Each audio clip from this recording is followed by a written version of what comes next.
अस्सलाम वालेकुम, welcome to train your brain. आज हम स्टार्ट करेंगे इंग्लिश 201 का लेसन 4 जो कि है ऑडियंस एनालिसिस। अभी तक हमने जितना कुछ पढ़ा है उसमें हमने बताया है कि किस तरह से हमने अपनी बात को डिलीवर करना है, किस तरह से रेज्यूमे बनानी है, किस तरह से हमने अपने ऑडियंस को टैकल करना है, किस तरह से हमने उनके एटीट्यूड को आल्टर करना है।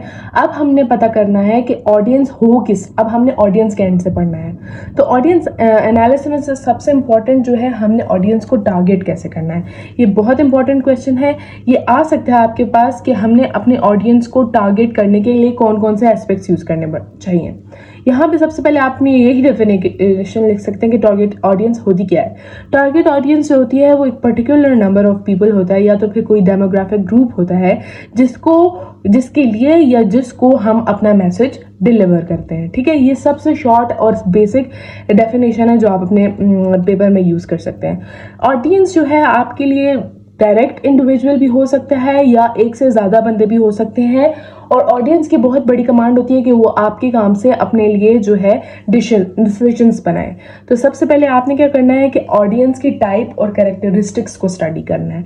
मतलब किस टाइप की ऑडियंस जो आपकी बैठी हुई है और वो आपकी बात को सुन रही है, और उनके क्या क्या कैरेक्टरिस्टिक्स हैं। कैरेक्टरिस्टिक्स मतलब हर तरह के ऑडियंस में बंदे होते हैं। कुछ एम्प्लॉयर्स होते हैं, कुछ जो है हाई डिग्निफाइड पर्सनालिटीज़ होती हैं, कोई नॉर्मल पीपल होते हैं। तो आपने सबको साथ लेकर चलना है, ये बिल्कुल बाइस्ड नहीं चलना। ठीक है, और उनकी क्या लेवल ऑफ एक्सपर्टीज़ है। मतलब कोई लेवल ऑफ एक्सपर्टीज़ बिल्कुल इसी चीज़ में आ जाता है कि आपकी ऑडियंस की क्या टाइप है। ठीक है, उनकी एक्सपर्टीज़ कितनी है किसी भी काम में, या फिर उस काम में जिसके लिए आप अपना जो है इंफॉर्मेशन डिलीवर कर रहे हैं। जैसे कि हमारा सब्जेक्ट है टेक्निकल कम्युनिकेशन या बिजनेस कम्युनिकेशन, तो हम ज़्यादा से ज़्यादा टेक्निकल राइटिंग और टेक्निकल रिपोर्ट और टेक्निकल कम्युनिकेशन के बारे में ही डिस्कशन करेंगे, उसी एस्पेक्ट से चलेंगे। तो सबसे पहले जो टेक्निकल डॉक्यूमेंट्स होते हैं वो इस तरह होना चाहिए कि वो हमारे जो ऑडियंस का पर्पस होता है उसको एवेलुएट करें। लाइक उससे हमें पता चले, हमारे ऑडियंस को पता चले कि हम क्या डिलीवर करना चाहते हैं, और उनके अपने क्वेश्चंस के आंसर्स भी उनको मिल जाए। सबसे इम्पॉर्टेंट क्वेश्चन जो इस चैप्टर में आप लोगों के लिए आ सकता है वो है राइटिंग फॉर द एक्सपर्ट्स। मतलब कितने टाइप के एक्सपर्ट्स हैं और उनके लिए हम राइटिंग किस तरह करते हैं। अब सबसे पहले तो हमारे लिए ये है कि जनरल है। जनरल एक्सपर्ट्स कौन से होते हैं और स्पेसिफिक एक्सपर्ट्स क्या होते हैं, ये आप लोगों के लिए बहुत इंपॉर्टेंट क्वेश्चन है। इस चैप्टर्स में यही दो इंपॉर्टेंट बातें जो हम डिस्कस करेंगे जो आपके पेपर में आ सकती हैं। ये बहुत शॉर्ट सा लेक्चर है, तो इसमें आपने ये देखना है कि जनरल एक्सपर्ट्स कौन से होते हैं। मतलब दोनों डिफरेंशिएट बिटवीन, ऐसे भी आ सकते हैं differentiate between general and specific experts. और ये ऐसे भी क्वेश्चन आ सकता है आप लोगों के पास कि what are the writing for the experts. ठीक है, तो जनरल एक्सपर्ट्स जो होते हैं ना वो बिल्कुल अनफेमिलियर होते हैं आपकी टर्म से। ये है कि दोनों एक्सटेंसिव होते हैं, दोनों की जो इन्फॉर्मेशन होती है वो एक्सटेंसिव यानी वास्ट होती है। तो ठीक है, जो जनरल होते हैं ना वो मतलब जनरल जैसे नाम बताता है, वो अनफेमिलियर होते हैं आपके टर्म और आपके प्रोजेक्ट से, लेकिन वो नॉलेज रखते हैं कि एटलीस्ट ये क्या चीज़ है। वो सिर्फ उस टर्म से अनफेमिलियर होते हैं जो आप डिलीवर करना चाह रहे हैं। कोई नई प्रोजेक्ट की बात करना चाह रहे हैं तो उसके बारे में उनको नहीं पता होता। स्पेसिफिक जैसे नाम पता चलता है स्पेसिफिक, दे शेयर और surpass your knowledge about documents subject matter. वो उनको ऑलरेडी पता होता है कि आप किस बारे में बात करना चाहते हैं, वो अच्छी खासी इंफॉर्मेशन कलेक्ट करके आते हैं। जैसे कि आपके क्रिटिक्स होते हैं, क्रिटिक्स जो आप पे पॉइंट आउट करते हैं वो आपका प्रोजेक्ट अच्छे तरीके से रीड आउट करके आते हैं ताकि आपसे उसी में से क्वेश्चंस कर सकें। जैसे कि आपके स्कूल की प्रेजेंटेशंस होती हैं, यूनिवर्सिटी की प्रेजेंटेशंस होती हैं, उन प्रेजेंटेशंस में आपके टीचर्स को ऑलरेडी अच्छी खासी मालूमात होती है आपके टॉपिक के बारे में, लेकिन वो आपसे पूछना चाहते हैं कि आप उसको किस तरह से डिलीवर करते हैं। ठीक है, अब यहाँ पर हमारे पास है कि ऑडियंस क्या यूज़ करती है। मतलब ऑडियंस डॉक्यूमेंट्स यूज़ करती है, और यूज़ करने के क्या पर्पसेस होते हैं। सबसे पहले ऑडियंस ये है कि वो जनरल एक्सपर्टीज़ को अपने इंक्रीज कर सकें। ठीक है, अपनी नॉलेज को वास्ट कर सकें और भी एक्सटेंसिव कर सकें। और सेकेंड पॉइंट है हमें कि वो ऑब्टेन कर सकें आंसर्स डिफरेंट रिसर्च की। डिफरेंट आपके पास जो है थ्योरी मेकर्स बैठे होते हैं, रिसर्चर्स बैठे होते हैं जिनको हेल्प हो जाती है आपके प्रोजेक्ट से। वो काफ़ी उनको आंसर्स मिल जाते हैं, फ्यूचर वर्क मिल जाता है अपनी रिसर्च से रिलेटेड आपकी डॉक्यूमेंटेशन से। अब इवेलुएट किस तरह करते हैं कि इवेलुएशन के भी उनको तरीके मिल जाते हैं कि किस तरह से अपना डॉक्यूमेंट को इवेलुएट करेंगे, साइंटिफिकली भी और टेक्निकली भी। ठीक है, अपने कंटेंट को किस तरह से वो जो है सरपास करेंगे।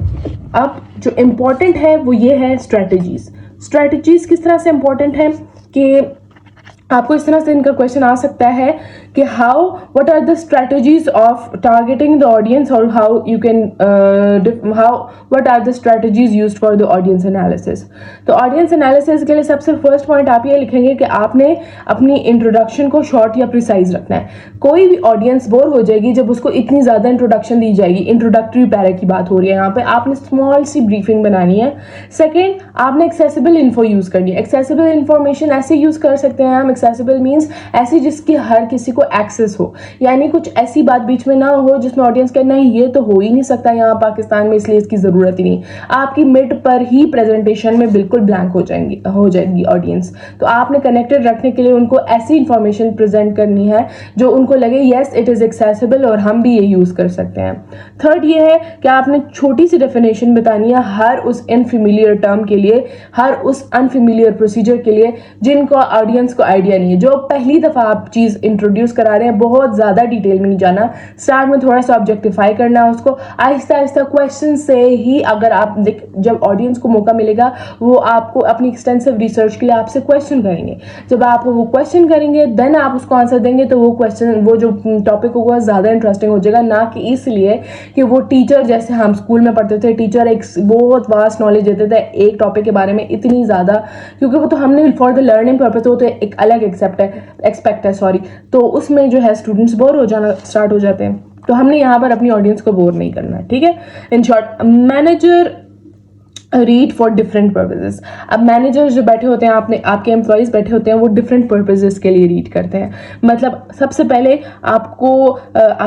सबसे पहले वो इसलिए आपकी जो डॉक्यूमेंटेशन है वो रीड करते हैं कि वो अपने जो डिसीजंस हैं उनमें हेल्प ले सकें, ठीक है, टू एड इन डिसीजंस, ठीक है। सेकेंड है टू चेक करंट सिचुएशन, यानी जो ऑफिस में करंट सिचुएशन चल रही है, टेक्निकल रिपोर्ट या जो प्रोजेक्ट बेस्ड काम चल रहा है उसकी करंट सिचुएशन को हम एग्जामिन कर सकें कि अभी तक प्रोजेक्ट कहाँ तक पहुंचा है, ठीक है। सेकेंड ये कि हमने अपना लेवल ऑफ जो एक्सपर्टीज है उसको मेंटेन करने के लिए, लेवल ऑफ एक्सपर्टीज को मेंटेन करने के लिए सबसे इंपॉर्टेंट पॉइंट है अप टू डेट रहना। तो जब आपकी वो प्रोग्रेस रिपोर्ट्स या टेक्निकल इंफॉर्मेशन पढ़ते रहेंगे तो वो आपके काम से भी फेमिलियर रहेंगे और न्यू टर्म्स जो आप यूज़ कर रहे हैं उससे भी फेमिलियर रहेंगे, यानी आज की अप टू डेट बातों से भी वो फेमिलियर रहेंगे। सेकेंडली, इवैल्यूएशन करने के लिए, जो प्रोजेक्ट की इवैल्यूएशन यानी सर्वे करने के लिए, या फिर डिफरेंट ऐसे एस्पेक्ट्स होते हैं जहाँ पे हमने प्रोजेक्ट को इवैल्यूएट करना होता है कि आया ये ठीक है नहीं है, डिफरेंट प्रोजेक्ट टाइमिंग्स पर उसको एसेस करना होता है, या फिर किसी प्रोजेक्ट को या फिर किसी एम्प्लॉय के लिए, उसके लिए ये बहुत ज़्यादा मैटर करती है। और आपने सबसे पहले ये देखना है कि इसका यूज़ किस किस चीज़ के लिए है। तो सबसे पहले इसका यूज़ ये है कि हम इससे हेल्प ले सकें, फर्स्ट हेल्प ले सकें, सेकंड हम डिसीजन बना सकें, और किस तरह से किसी भी प्रोजेक्ट को टू बीइंग ला सकें, उसके लिए हमने ऑडियंस एनालिसिस का लेना है। लाइक ऑडियंस इसीलिए आपके लिए बैठती है आपके सामने कि वो इन तीन चीज़ों से, इन तीन कामों को यूज़ कर सके। यानी फर्स्ट यूज़ क्या है कि आपसे इंट्रोडक्शन ले सके उस चीज़ के लिए, अपने डिसीजंस बना सके और सीख सके कि ये काम कैसे होता है, ठीक है। तो आपने इन तीन क्वेश्चंस को आंसर करना होगा अपनी डॉक्यूमेंटेशन में। सबसे पहले क्या है कि जो लास्ट बात बहुत इंपॉर्टेंट है वो ये है कि अगर ऑडियंस को नहीं पता कि आप क्या बता रहे हो, या फिर आपके एक्सपर्ट को नहीं पता कि आप क्या कहना चाहते हैं, तो आपने सबसे, या फिर कोई ऐसा नेगेटिव एक्सपीरियंस रह चुका है आपके साथ, आपके ऑर्गेनाइजेशन के साथ, तो आपने अपना डॉक्यूमेंट इस तरह बनाना है कि जिसमें बहुत ज़्यादा एक्सटेंसिव एक्सप्लेनेशन होनी चाहिए और बहुत अच्छे कंक्लूजन्स लाने चाहिए, काफ़ी अच्छी रिकमेंडेशंस लेके आनी चाहिए डिफरेंट बिजनेसेस से, डिफरेंट एम्प्लॉयर से, कि एक ट्रस्ट और क्रेडिबिलिटी को इस्टेब्लिश किया जा सके। तो जब आपकी ऑडियंस आपके कहते हैं ना आपके पार्ट में बैठी होती है तो आपको तो ईजी होता है अपना मैसेज डिलीवर करना, लेकिन ऑन द अदर साइड जब वो क्रिटिक बैठा हो या फिर ऐसी ऑडियंस बैठी हो जो आपके खिलाफ खिलाफ है या वैसी जो जिसको मतलब आप पे ट्रस्ट नहीं है, तो उसको आपने अपना मैसेज डिलीवर करने के लिए बहुत हाई इंफॉर्मेशन यूज़ करनी है, काफ़ी अच्छे रिजल्ट्स ला कर देने हैं, ताकि उसको यकीन हो जाए कि नहीं ये बंदा ठीक बात कर रहा है, क्रेडिबिलिटी है इसके अंदर, इतने अच्छी वैल्यूएशन पेश की है, इतना एक्सपर्ट है।